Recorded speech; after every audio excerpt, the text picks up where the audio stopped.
Permettez-moi maintenant de poursuivre mon propos en évoquant une actualité chaude, et je veux parler de l'avenir de Nantes Atlantique et la décision du gouvernement de ne pas attribuer la nouvelle concession.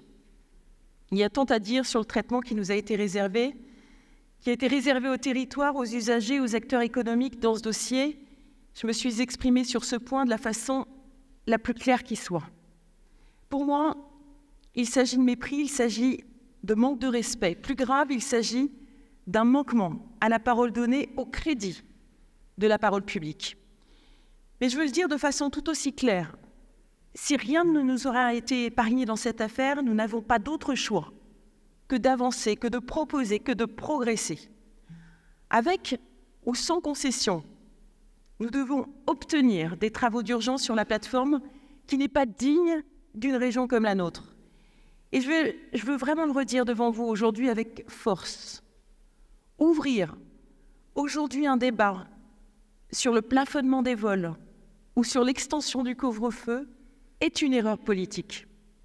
Tout message décroissant, tout signal négatif sera à nouveau prétexte à l'attentisme, à l'immobilisme, à l'absence d'ambition pour cette infrastructure capitale pour notre développement. J'ai récupéré ce dossier, je l'ai mis sur le haut de la pile. Je me suis battue pour que l'État clarifie sa position. Et je me battrai à chacune des prochaines étapes avec un seul objectif en tête. Défendre notre activité, défendre notre rayonnement, défendre le potentiel de notre région.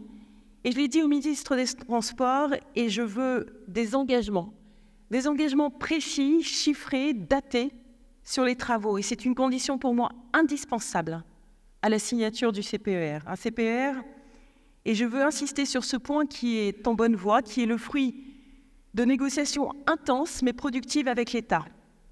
Un CPER que je souhaite historique et qui portera nos grandes priorités pour nos liaisons ferroviaires avec Paris, avec Rennes, pour notre réseau TER, pour cette logique du RER métropolitain que je veux étendre à l'ensemble de nos grandes villes et pas seulement à Nantes.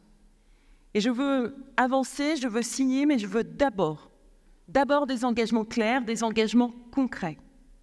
Et je prends devant vous l'engagement de réunir prochainement le Parlement des territoires afin que l'ensemble des enjeux de transport et de mobilité puissent être présentés et partagés.